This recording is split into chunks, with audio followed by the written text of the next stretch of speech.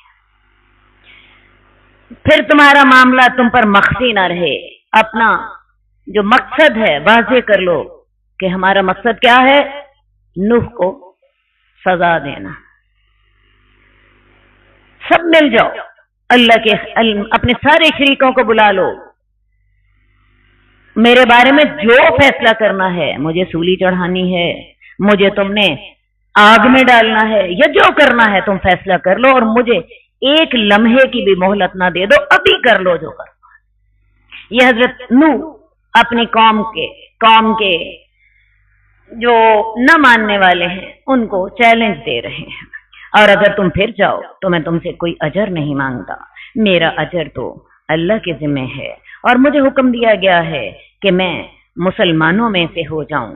اس آیت سے یہ بھی پتا چلا کہ حضرت نوح کا دین بھی اسلام ہی تھا، تو انہوں نے اس کو جھٹلا دیا، تو ہم نے ان کو نجات دے دی، اور جو ان کے ساتھ کشتی میں سوار تھے، اور ہم نے ان کو زمین کا جانشین بنا دیا، اور ہم نے ان لوگوں کو غرق کر دیا جنہوں نے ہماری آیات کو جھٹلایا تھا. تو آپ ذرا دیکھیے تو صحیح، جنہوں نے جھٹلایا تھا ان کا انجام، جن کو ڈرایا گیا تھا ان کا انجام کیسا ہوا تھا. حضرت نوح کی قوم میں سیلاب کا عذاب آیا، نیچے پانی کے چشمے جاری ہو گئے، اوپر سے بارشیں شروع ہو گئیں، حتیٰ کہ پانی سطح زمین سے اتنا بلند ہوا کہ پہاڑ بھی اس میں ڈوب گئے. پھر جن لوگوں کو اللہ تعالیٰ نے حضرت نوح کے ساتھ کشتی میں سوار کرا دیا تھا وہی بچے، اور باقی سارے غرق ہو گئے. آئندہ نسل بھی انہی سے ہی چلی. تو آپ ذرا دیکھیے تو صحیح ان لوگوں کا انجام کیسا ہوا جو کہ ڈرائے گئے تھے. پھر ہم نے حضرت نوح کے بعد کئی رسولوں کو ان کی قوم کی طرف بھیجا، وہ ان کے پاس واضح نشانیاں لے کر آئے، مگر وہ لوگ اس بات پر ایمان نہ لائے جس کو وہ اس سے قبل جھٹلا چکے تھے. اسی طرح ہم حد سے بڑھنے والوں کے دلوں پر مہر لگا دیتے ہیں. مسلسل ضد اور ہٹ درمی سے دل میں قبول حق کی صلاحیت ہی ختم ہو جاتی ہے. اسی کیفیت کو دل پر مہر لگنا کہا جاتا ہے. پھر ہم نے اس کے بعد حضرت موسیٰ اور ہارون کو فرعون اور اس کے سرداروں کی طرف بھیج دیا اپنی آیات کے ساتھ، تو انہوں نے بھی تکبر کیا، اور وہ تو مجرم لوگ تھے. جب ان کے پاس ہماری پاس سے حق آیا تو وہ کہنے لگے یہ تو واضح جادوگر ہے، یہ تو واضح جادو ہے. حضرت موسیٰ نے کہا کیا تم حق کو جب وہ تمہارے پاس آیا ہے تم جادو کہتے ہو؟ کیا یہ واقعی جادو ہے؟ اور جادوگر تو کبھی کامیاب نہیں ہوتے. وہ لوگ کہنے لگے کیا تو ہمارے پاس اس لیے آیا ہے کہ تو ہمیں اس چیز سے پھیر دے جس پر ہم نے اپنے آباء و اجداد کو پایا ہے. تقلید آبا بھی شرک کی ایک قسم ہوتی ہے.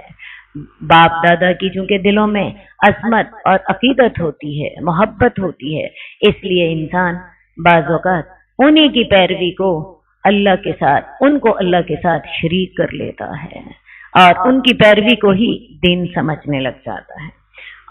کیا تو اس لیے آیا ہے کہ تو ہمیں اس سے پھیر دے جس پر ہم نے آباء و اجداد کو پایا تھا، اور زمین میں تم دونوں کی بڑائی قائم ہو جائے. ویسے بھی سیاستدانوں کو ہمیشہ اپنے اقتدار کی پڑی رہتی ہے. فرعون کو یہ فکر تھا کہ کہیں ایسا نہ ہو کہ بادشاہی مجھ سے چھن کر موسیٰ اور ہارون کو مل جائے، تو ہم تو تم دونوں پر کبھی بھی ایمان نہ لائیں گے. فرعون کہنے لگا میرے پاس ماہر جادوگروں کو حاضر کر دو. تو جب سب جادوگر آ گئے ان کو موسیٰ نے کہا پھینکو جو تم نے پھینکنا ہے. جب انہوں نے پھینکا تو موسیٰ نے کہا جو تم لائے تھے وہ تو سب جادو ہے، اللہ عنقریب اسے مٹا کے رکھ دے گا، کیونکہ اللہ تعالیٰ فسادیوں کے عمل کی اصلاح نہیں کرتا، اور اللہ تعالیٰ نے حق کو اپنے کلمات کے ساتھ حق کر دکھایا، اور اگرچہ مجرم ناپسند ہی کیوں نہ کریں. آپ کو پتا ہے پھر ہوا کیا کہ حضرت موسیٰ کو حکم ہوا کہ اپنا عصا پھینک دو، اور ان کے عصا نے ان تمام رسیوں اور ان سانپوں کو کھا لیا جو کہ جادوگروں نے لوگوں کی آنکھوں پر جادو کیا تھا. تو ان کی ساری چیزوں کو کھا کے میدان کو واقعی صاف کر دیا. اور اس طرح اللہ تعالیٰ نے حق کو اپنے کلمات کے ساتھ، اپنے فیصلوں کے ساتھ ثابت کر دیا۔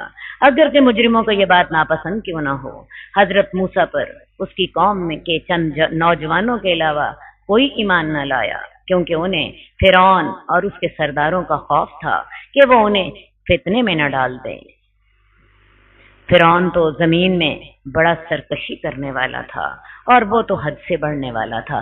بنی اسرائیل پہلے ہی فرعون کے مظالم کا شکار تھے، وہ ان کے بیٹوں کو قتل کر دیتا، ان کی بیٹیوں کو زندہ رکھتا، تو لہٰذا اب بھی فرعون کے ڈر سے کچھ جوان جو تھے وہی ایمان لائے۔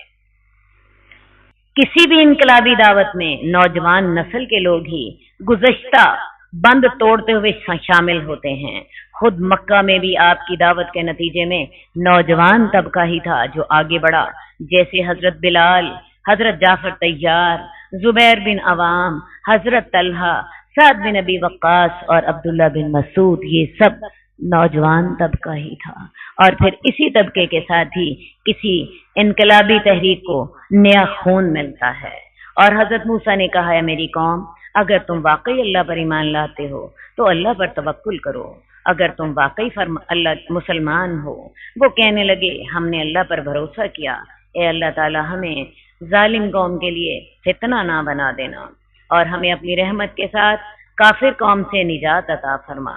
اور ہم نے موسیٰ اور اس کے بھائی کی طرف وحی کی کہ تم اپنی قوم کے لیے مصر میں کچھ گھر منتخب کرو اور اپنے گھروں کو قبلہ رخ بنا لو، نماز قائم کرو اور مومنوں کو خوشخبری دے دو۔ اس دور میں فرعون کے ظلم و ستم کی وجہ سے بنی اسرائیل میں نماز باجماعت ختم ہو چکی تھی۔ جب ایمان لانے والے نوجوانوں نے اللہ سے دعا کی کہ ہمیں کافروں سے نجات دے، تو اللہ تعالیٰ نے حضرت موسیٰ اور ہارون کو وحی کی کہ مصر میں کچھ لوگوں کو کچھ گھروں کو نماز باجماعت کے لیے منتخب کر لیا جائے اور نماز باجماعت کا ایک نظام قائم کیا جائے، اور اسی تربیت سے تم اس قابل ہو سکو گے کہ تم باطل سے ٹکر لے سکو، جس کے نتیجے میں اللہ تعالیٰ تمہیں ظالموں سے نجات دے گا اور مومنوں کو خوشخبری دے دو۔ اور موسیٰ نے کہا، اے رب ہمارے، تو نے فرعون کو اور اس کے سرداروں کو زینت دی ہے اور دنیا کی زندگی میں ٹھاٹ باٹ اور مال دے رکھا ہے، اے رب ہمارے، تاکہ وہ تیرے راستے سے گمراہ کرے۔ اللہ تو نے انہیں اس لیے مالدار بنایا ہے تاکہ وہ تیرا راستہ اختیار کرنے والوں پہ ظلم کر سکے۔ اے رب ہمارے، ان کے مالوں کو غارت کر دے، ان کے دلوں کو سخت کر دے، تو وہ نہ ایمان لائیں جب تک کہ دردناک عذاب نہ دیکھ لیں۔ حضرت موسیٰ اور ہارون جن مشکل حالات سے گزر رہے تھے، ان مشکل حالات کا ایک عکس اس دعا میں موجود ہے۔ اللہ تعالیٰ تو نے مال انہیں اس لیے دیا ہے کہ وہ تیرے بندوں کے لیے زندگی تنگ کرتے ہیں۔ اللہ ان کے مالوں کو برباد کر دے، اللہ ان کے دلوں کو سخت کر دے۔ یہ تب ایمان لائیں جب ان کو عذاب سامنے آ جائے۔ اللہ تعالیٰ نے کہا، تمہاری دعا قبول کر لی گئی ہے، تم دونوں ثابت قدم رہنا اور ان لوگوں کے راستے کی پیروی نہ کرنا جو کہ علم نہیں رکھتے۔ اور ہم نے بنی اسرائیل کو سمندر کے پار اتار دیا، تو فرعون اور اس کے لشکر نے ظلم اور سرکشی کے ساتھ ان کا پیچھا کیا، جہاں تک کہ جب فرعون ڈوبنے لگا تو اس وقت کہنے لگا، میں اس پر ایمان لایا ہوں، میں ایمان لاتا ہوں کہ اللہ کے سوا کوئی معبود نہیں، اور وہ ذات جس پر بنی اسرائیل ایمان لائے ہیں، اور میں فرما برداروں میں سے ہوں۔ وہ وقت یاد کیجئے جبکہ 9 نشانیاں دکھانے کے بعد بھی فرعون اور اس کی قوم نہیں ایمان لائے، تو اللہ تعالیٰ نے حضرت موسیٰ کو حکم دے دیا کہ تم اپنے ماننے والوں کو لے کر یہاں سے نکل جاؤ۔ اللہ تعالیٰ نے ان کے لیے بحیرہ کلثم کو پھاڑ دیا۔ فرعون اور اس کی لشکر نے جب خشکی کا راستہ دیکھا، وہیں اپنی فوج اتار دی۔ بنی اسرائیل تو پار اتر چکے تھے، لیکن فرعون اور آل فرعون میں سے، فرعون کے لشکر میں سے آخری شخص سمندر میں اتر چکا تھا، اور پہلا شخص بھی ابھی پار نہ اترا تھا۔ پورا کا پوری فوج جو تھی سمندر کے اندر تھی، تو اللہ تعالیٰ نے حکم دے دیا کہ پانی اپنے معمول کے مطابق چلنا شروع ہو گیا۔ تمام لشکر برباد ہو گیا اور فرعون خود بھی ڈوبنے لگا۔ اس وقت فرعون پکار اٹھا کہ لا الہ الا الذی آمنت بہ بنو اسرائیل وانا اول المسلمین، اللہ کے سوا کوئی معبود نہیں، میں اس ذات پر ایمان لاتا ہوں جس پر بنی اسرائیل ایمان لائے ہیں، اور میں فرما برداروں میں سے ہوں۔ لیکن آپ کو علم ہے کہ موت کے وقت کا ایمان قبول نہیں ہوتا، نہ اس وقت کی توبہ قبول ہوتی ہے۔ اللہ تعالیٰ نے کہہ دیا کیا تو اب ایمان لایا ہے؟ اور اس سے قبل تو نافرمانیاں کرتا رہا اور تو فساد کرنے والوں میں سے تھا۔ آج ہم تجھے تیرے بدن کے ساتھ نجات دے دیں گے تاکہ تو بعد میں آنے والوں کے لیے عبرت بنا رہے، اور بے شک بہت سے لوگ ہماری آیات سے غافل ہیں۔ حضرت موسیٰ جس فرعون کے زمانے میں پیدا ہوئے وہ رئیمسس دوم تھا، اور جو فرعون آپ کا پیچھا کرتے ہوئے ڈوبا تھا یہ اسی کا ہی بیٹا تھا۔ آج بھی اس کی ممی قاہرہ کے عجائب گھر میں موجود ہے۔ یہ قرآن کے معجزوں میں سے ایک معجزہ ہے کہ یہ ممی 1898 عیسوی میں دریافت ہوئی، حالانکہ نزول قرآن کے وقت کسی کو بھی اس فرعون کی ممی کے بارے میں کوئی علم نہیں تھا۔ یہ ممی جیسا کہ میں نے آپ کو بتایا 1898 میں دریافت ہوئی اور اس وقت یہ قاہرہ کے عجائب گھر میں موجود ہے۔ آج ہم تجھے تیرے بدن کے ساتھ نجات دیں گے تاکہ تو اپنے بعد میں آنے والوں کے لیے نشانی بن جائے، اور بہت سے لوگ ہماری نشانیوں سے غافل ہیں۔ میں نے آپ کو پہلے بھی ایک دن بتایا تھا کہ اللہ تعالیٰ نے جو عذاب دیے ہیں اور جو پرانی قومیں ہیں ان کے نشانات عبرت کے لیے محفوظ رکھے ہیں۔ قوم لوط پر جو عذاب آیا تھا وہ علاقہ اور وہ نحوست بحیرہ مردار کی شکل میں آج بھی موجود ہے، فرعون کی ممی موجود ہے۔ اسی طرح حضرت نوح کی جو کشتی تھی وہ جودی پہاڑ پر آج بھی موجود ہے۔ قوم عاد کا علاقہ موجود ہے۔ قوم سمود کو جو عذاب ہوا تھا اس سلسلے میں تبوک جاتے ہوئے 500 کلومیٹر کا علاقہ ہے جس میں پہاڑ اس طرح کھیل کھیل ہو گئے ہیں جیسے آپ سنترے کی کاشیں کر دیتے ہیں، اور صاف پتہ چلتا ہے کہ ان پہاڑوں پر کوئی عذاب آیا ہوا ہے۔ اسی طرح وہ جو کنواں تھا جس سے اونٹنی پر پانی پیتی تھی فجن ناکا بھی آج موجود ہے۔ تو اللہ تعالیٰ نے یہ نشانیاں اس لیے باقی رکھی ہیں تاکہ انسانوں کے لیے باعث عبرت ہو۔ اور ہم نے بنی اسرائیل کو بڑی عمدہ جگہ دی اور ہم نے انہیں پاکیزہ چیزیں کھانے کو دیں، تو ان لوگوں نے اس وقت اختلاف کیا جب ان کے پاس علم آ چکا تھا۔ یقیناً تیرا رب ان کے درمیان قیامت والے دن فیصلہ کرے گا جس میں وہ اختلاف کیا کرتے تھے۔ اور اگر آپ کو اس میں کچھ شک ہے جو ہم نے آپ کی طرف نازل کیا تو آپ ان لوگوں سے سوال کیجئے جو کتاب کو آپ سے پہلے بھی پڑھتے رہتے ہیں، یا خطاب تو رسول اللہ صلی اللہ علیہ وسلم سے ہے، مگر مقصود وہ لوگ ہیں جن کے دل میں کسی قسم کا شک ہو۔ آپ کا یقین تو ایسا پختہ تھا کہ اکیلے پورے عرب اور پوری دنیا کے مقابلے میں ڈٹ گئے، اور آپ کے ساتھیوں کا ایمان بھی پہاڑوں جیسا تھا۔ اصل میں کہا آپ کو جا رہا ہے لیکن سنایا دوسروں کو جا رہا ہے۔ تو ایسے لوگوں سے پوچھئے جو کہ کتاب کو آپ سے قبل پڑھتے تھے، آپ کے پاس آپ کے رب کی طرف سے حق آ چکا تو آپ شک کرنے والوں میں سے نہ ہو جائیے، اور ان لوگوں میں سے بھی نہ ہو جائیے جنہوں نے اللہ کی آیات کو جھٹلایا، تو پھر تو آپ خسارہ پانے والے ہو جائیں گے۔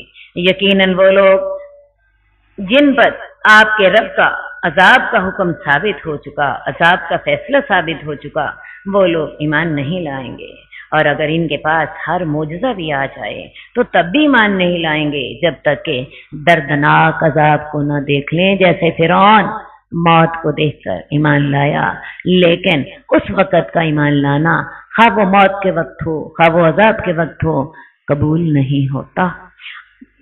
قوم یونس کے سوا اور کوئی مثال ایسی نہیں کہ کوئی قوم ایمان لائے اور اس کا ایمان لانا اسے فائدہ دے۔ جب وہ لوگ ایمان لائے تو ہم نے دنیا کی زندگی میں ان سے رسوائی کا عذاب دور کر دیا اور ایک مدت تک ان کو فائدہ دیا۔ حضرت یونس اہل نینوا کی طرف مبعوث ہوئے جو بابل کے مقابل ہے۔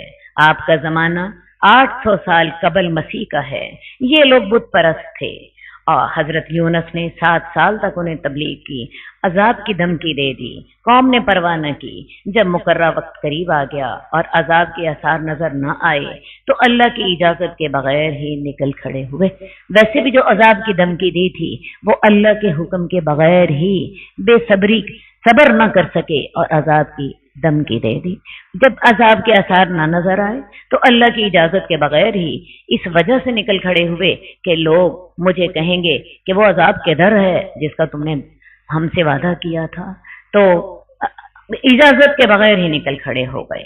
ادھر آپ کے نکلنے کے بعد اللہ تعالیٰ نے واقعی مقررہ وقت پر عذاب بھیجنا شروع کر دیا۔ عذاب کے آثار نظر آنا شروع ہو گئے، بادل چھا گئے، تاریک دھواں قوم کی طرف بڑھنے لگا۔ لوگوں نے حضرت یونس کو تلاش کیا، وہ نہ ملے تو اپنے بچوں یہاں تک کہ اپنے جانوروں کو بھی لے کر کھلے میدان میں جمع ہوئے، اللہ کے حضور توبہ اور گریہ زاری کی۔ اللہ تعالیٰ نے عذاب ٹال دیا۔ قوموں کی تاریخ میں یہ واحد مثال ہے کہ عذاب دیکھنے کے بعد ایمان لانا کسی قوم کو فائدہ مند ہوا، اور اس کی وجہ کیا تھی؟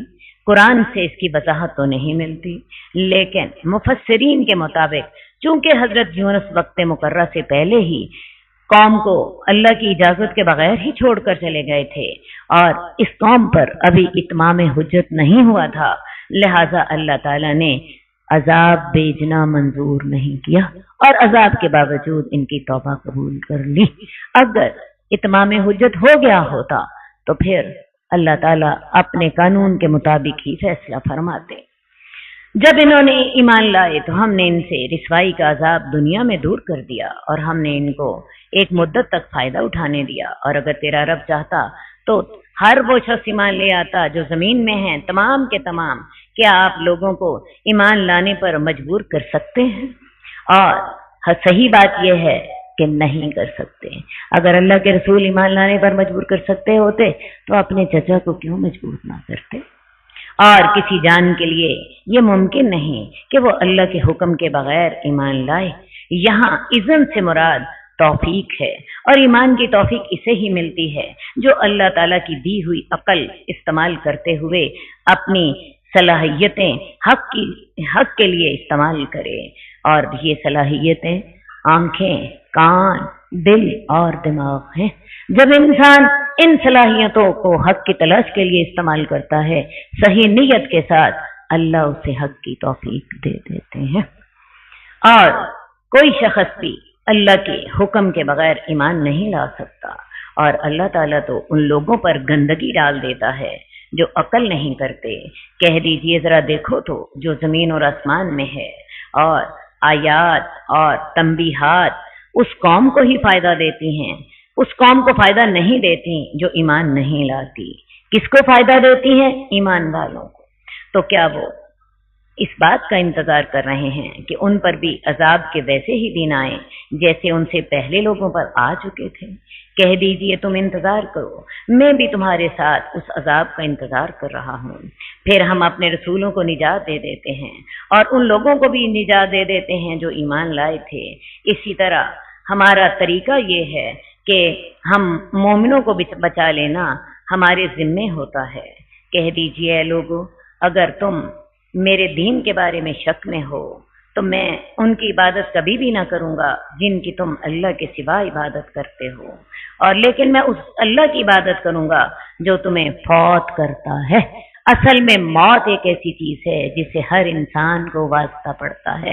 یہ اتنی بڑی حقیقت ہے کہ ساری دنیا ایک طرف ہوتی ہے اور اللہ کا حکم ایک طرف ہوتا ہے۔ اس وقت انسان کو احساس ہوتا ہے کہ ہاں واقعی اس کائنات کا کوئی حاکم ہے جو کہ جس کے ہاتھ میں زندگی اور موت ہے، اور مجھے حکم دیا گیا ہے کہ میں مومنوں میں سے ہو جاؤں، اور مجھے یہ بھی حکم دیا گیا ہے کہ میں اپنا چہرہ دین کے لیے یک طرفہ ہو کر قائم کر لوں، اور آپ ہرگز مشرکوں میں سے نہ ہو جائیے، اور اللہ کے سوا ایسے معبودوں کو نہ پکاریں جو آپ کو نفع بھی نہیں دیتے اور آپ کو نقصان بھی نہیں دیتے۔ اگر تو ایسا کرے گا تو اے نبی اس وقت تو ظالموں میں سے ہو جائے گا، اور اگر اللہ تعالیٰ تجھے کوئی تکلیف پہنچانا چاہے تو اسے کوئی نہیں کھول سکتا مگر اللہ ہی، اور اگر اللہ تعالیٰ تجھے کوئی خیر پہنچانا چاہے تو اللہ کے فضل کو کوئی رد نہیں کر سکتا۔ یہی عقیدہ ہے جس سے شرک کی جڑ کٹ جاتی ہے۔ اس عقیدے کو آپ جتنا پکا کر لیں گی اتنا ہی فائدہ مند ہوگا۔ اگر اللہ کوئی تکلیف پہنچانا چاہے، ساری دنیا مل جائے، وہ تکلیف دور نہیں ہو سکتی، تو کیا فائدہ کسی زندہ یا کسی مردہ کے مزار پہ جانے کا؟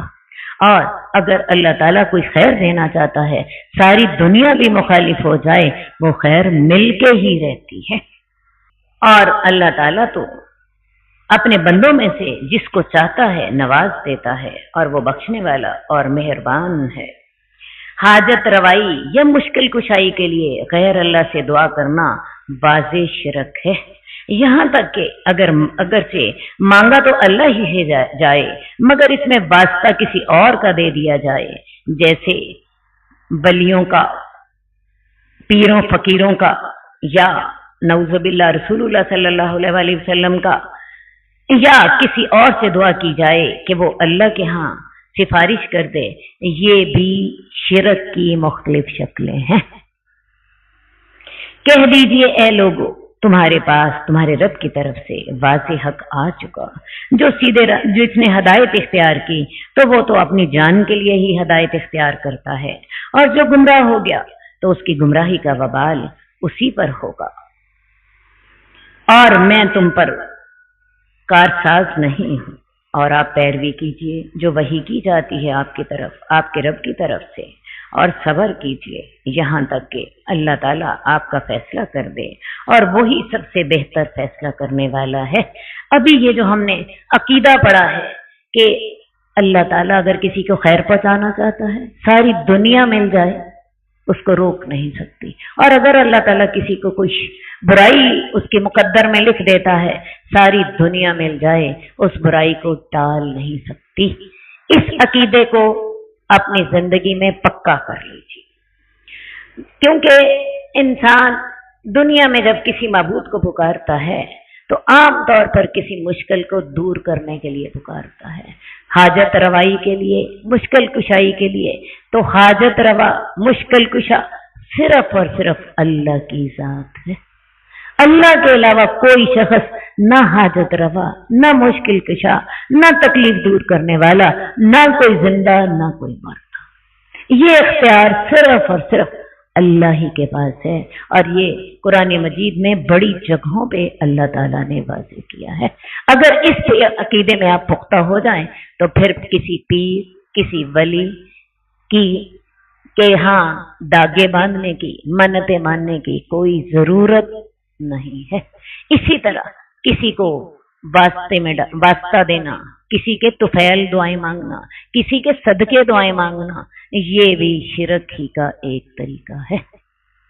اللہ تعالی ہمیں توحید پر قائم رکھے اور خالص اللہ سے دعا کرنے کی توفیق عطا فرمائے، جیسا کہ اللہ تعالیٰ نے ہمیں خود طریقہ بتایا ہے۔ میں آپ کو بتاؤں، پورا قرآن مجید پڑھ جائیے، پورا ذخیرہ حدیث پڑھ جائیے، کسی جگہ سے بھی آپ کو کوئی دعا ایسی نہیں ملے گی جس میں اللہ تعالیٰ نے ہمیں وسیلہ ڈال کر دکھایا ہو۔ کوئی نبوی دعا بھی ایسی نہیں ملے گی جس میں رسول اللہ صلی اللہ علیہ وسلم نے اور کوئی نہیں تو حضرت ابراہیم ہی کا وسیلہ دے دیا ہو۔ میں نے حضرت ابراہیم کا نام اس لیے لیا کیونکہ حضرت ابراہیم کے بارے میں ہم درود میں دعا کرتے ہیں کہ اللہ تعالیٰ ہمارے نبی پر ویسی رحمتیں کرنا، ویسی برکتیں بھیجنا جیسے آل ابراہیم پر کی گئی ہیں۔ تو رسول اللہ صلی اللہ علیہ وسلم نے کسی دعا میں حضرت ابراہیم کا وسیلہ بھی نہیں ڈالا۔ اگر کسی کو کوئی ایسی دعا ملتی ہے تو میرا اس کو چیلنج ہے، وہ دعا مجھے دکھائے۔ ایسی کوئی دعا ہے ہی، کیونکہ یہ تمام شرک کے چور دروازے ہیں۔ اللہ تعالی ہمیں خالص توحید کی توفیق عطا فرمائے۔ اللہ تعالی ہمیں ہدایت کی توفیق عطا فرمائے۔